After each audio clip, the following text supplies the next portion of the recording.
തിരുവനന്തപുരത്ത് നിന്നും സുലേഖ കൂടി ചേരുന്നുണ്ട്. തിരുവനന്തപുരത്തെ പെരുന്നാൾ വിശേഷങ്ങളൊക്കെ പങ്കുവയ്ക്കാനായി. Sulekha, good morning.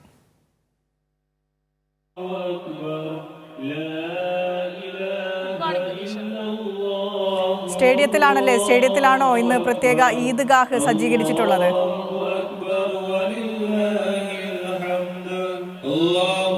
തീർച്ചയായും വിനീഷ, ഇന്നും ചന്ദ്രശേഖരൻ നായർ സ്റ്റേഡിയത്തിൽ തന്നെയാണ് പ്രത്യേക ഈദ്ഗാഹ് പാളയംപള്ളിയുടെ നേതൃത്വത്തിൽ ഒരുക്കിയിട്ടുള്ളത്. വലിയ രീതിയിലുള്ള തിരക്കാണ്, വിശ്വാസികളുടെ തിരക്ക് തന്നെയാണ് ഇന്ന് പാളയംപള്ളിയിൽ നമുക്ക് കാണാൻ കഴിയുന്നത്. വിശ്വാസികൾ നേരത്തെ തന്നെ ഈ പാളയംപള്ളിയിലെത്തി അവരുടെ സ്ഥാനങ്ങൾ ഉറപ്പിച്ച്, അവരുടെ മുസല്ലകളടക്കം എടുത്തുകൊണ്ട് അവരുടെ സ്ഥാനം ഉറപ്പിച്ച ഈ ഈദ്ഗാഹിൽ പങ്കെടുക്കുവാൻ വേണ്ടി നേരത്തെ തന്നെ എത്തിയിട്ടുണ്ട് എന്നുള്ളത് തന്നെയാണ്.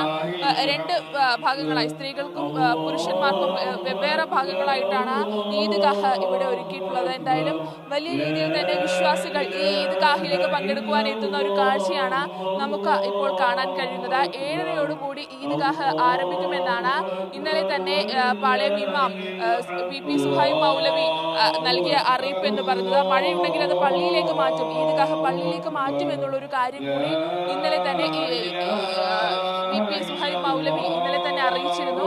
പ്രകാരം ഇന്ന് മഴയില്ലാത്തൊരു സാഹചര്യത്തിൽ നിന്ന് ചന്ദ്രശേഖരൻ നായർ സ്റ്റേഡിയത്തിലാണ് ഇത്തരത്തിൽ ഈദ്ഗാഹ് ഒരുക്കിയിട്ടുള്ളത്. വലിയ രീതിയിൽ വിശ്വാസികൾ ഈദ്ഗാഹിൽ പങ്കെടുക്കുവാൻ വേണ്ടി എത്തുന്ന ഒരു കാഴ്ചയാണ് നമുക്ക് ഇപ്പോൾ കാണാൻ കഴിയുന്നത്. എന്തായാലും ഈദ്ഗാഹിനോട് അനുബന്ധിച്ച് തന്നെ VP സുഹൈബ് മൗലവിയുടെ ഈദ് സന്ദേശം ഉണ്ടാകും. ഈ ഈദ് സന്ദേശം എന്ന് പറയുന്നത് വിവിധ വിഷയങ്ങളിൽ ഈ ഈദ് സന്ദേശം ഉണ്ടാകും എന്നുള്ളത് തന്നെയാണ്. നമുക്കറിയാം, ഗാസയിൽ വലിയ രീതിയിൽ കുരുന്നുകളുടെ ജീവനടക്കം പൊലിയുന്ന ഒരു സാഹചര്യമുണ്ട്.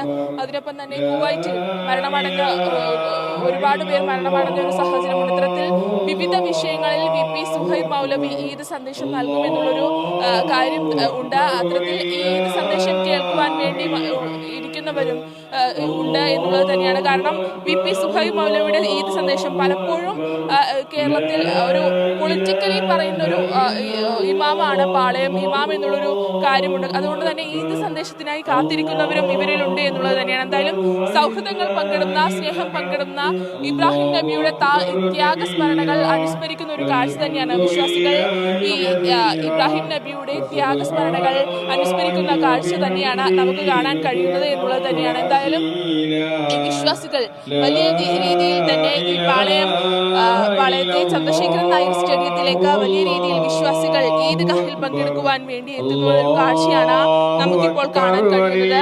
എന്തായാലും ഈദ്ഗാഹിന് ശേഷം പരസ്പരം ഉണർന്ന് സ്നേഹം കൈമാറുന്ന ഒരു കാഴ്ചയ്ക്ക് കൂടി നമുക്ക് അല്പസമയത്തിനകം തന്നെ കാഴ്ചക്കാരായി മാറാൻ കഴിയും എന്നുള്ളത് തന്നെയാണ്.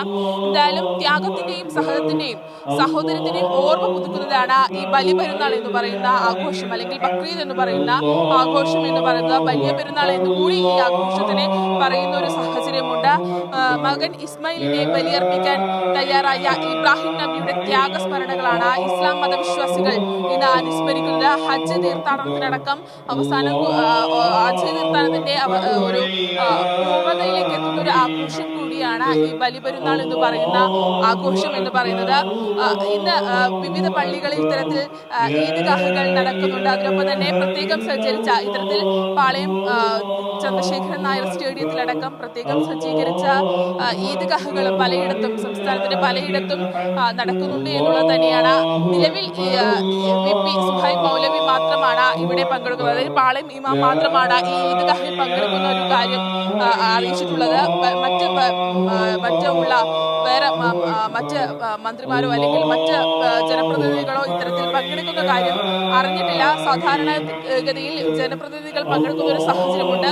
എന്നിരുന്നാലും വലിയ രീതിയിൽ വിശ്വാസികളൊക്കെ തന്നെയും ഈ ഈദ്ഗാഹിൽ പങ്കെടുക്കുവാൻ വേണ്ടി വലിയ സന്തോഷത്തോടും പുത്തനുടുപ്പും ഒപ്പം അവരുടെ മുസല്ലകളുമായി തന്നെ ഈ ഈദ്ഗാഹിൽ പങ്കെടുക്കുവാൻ എത്തുന്നൊരു കാഴ്ച തന്നെയാണ് നമുക്ക് ഇവിടുന്ന് ലഭിക്കുന്നത്. നമുക്ക് ദൃശ്യങ്ങൾ കണ്ടാൽ മനസ്സിലാക്കാൻ കഴിയും. വിശ്വാസികളുടെ ഒഴുക്ക് തന്നെയാണ് ചന്ദ്രശേഖരൻ നായർ സ്റ്റേഡിയത്തിൽ ഇപ്പോൾ ഉണ്ടാകുന്നത്. ശരി സുലേഖ.